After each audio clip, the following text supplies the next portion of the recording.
humans, but simply a means to an end. They needed a child amongst their ranks to help set traps for the Daleks, to sneak and scurry into small places where the Daleks couldn't follow. She'd spent the next 14 years learning how to fight, how to eke out an existence in the ruins, and growing angrier at every passing day. Everything she'd done since, everything, had been fueled by that burning fury, that desire for revenge. She knew the years of living hand to mouth had not served her well. She was thin, despite being muscular. Her skin was pale and perpetually streaked in dirt, and whenever she found the time to look in a broken mirror or shattered pane of glass, all she saw staring back at her was the pain and regret in her dark, olive eyes. This, however, was her life now, surviving day to day by scavenging food and hunting Daleks whenever the opportunity arose. All the while, out in the universe, the war between the Time Lords and the Daleks rolled on regardless, tearing up all of time and space in its wake. Cinder had heard it said that in simple, linear terms the war had been going on for over 400 years. This, of course, was an untruth, or at least an irrelevance.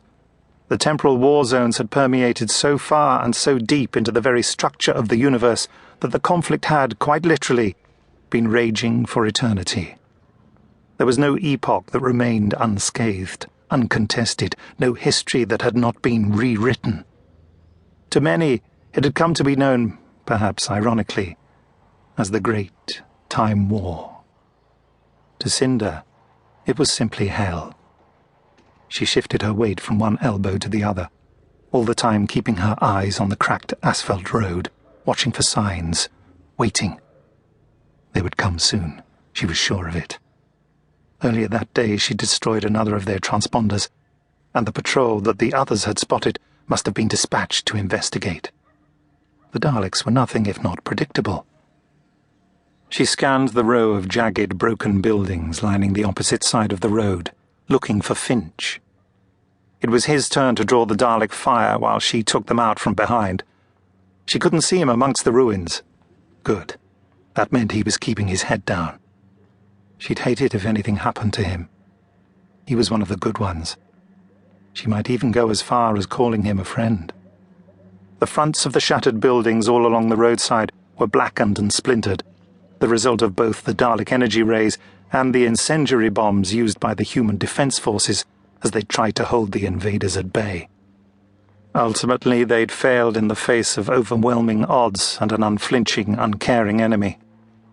The Daleks were utterly relentless, and within days the entire planet had been reduced to a smouldering ruin.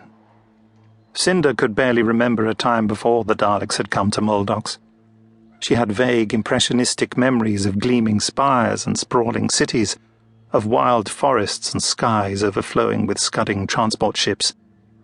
Here in the Tantalus Spiral, humans had achieved their zenith, colonizing a vast corkscrew of worlds surrounding an immense, ghostly structure in space. The Tantalus Eye. It glared down at her now, balefully studying the events unfolding below. It must have borne witness to some horrors in the last decade and a half, she considered. Moldox had once been majestic, but now it was nothing but a dying world, miserably clinging on to the last vestiges of life. There was a noise from the road below. Cinder pressed herself even deeper into the dirt and scrabbled forward a few inches, peering over the lip of the escarpment in order to see a little further along the road. The strap of her backpack was digging uncomfortably into her shoulder, but she ignored it. The Daleks were finally coming, just as she'd anticipated. Her pulse quickened. She squinted, trying to discern their numbers. She could make out 5 distinct shapes, although her heart sank as they drew closer, and her view of them resolved. Only one of them was a Dalek, hovering at the back of a small group, as if herding the others on. Its bronze casing glinted in the waning afternoon sun, and its eye stalk swiveled from side to side, surveying the path ahead. The rest of them were Khaled mutants, Daleks of a kind, but twisted into new, disturbing forms by Time Lord interference. These were Skaro degradations, the result of Time Lord efforts to re-engineer Dalek history, to toy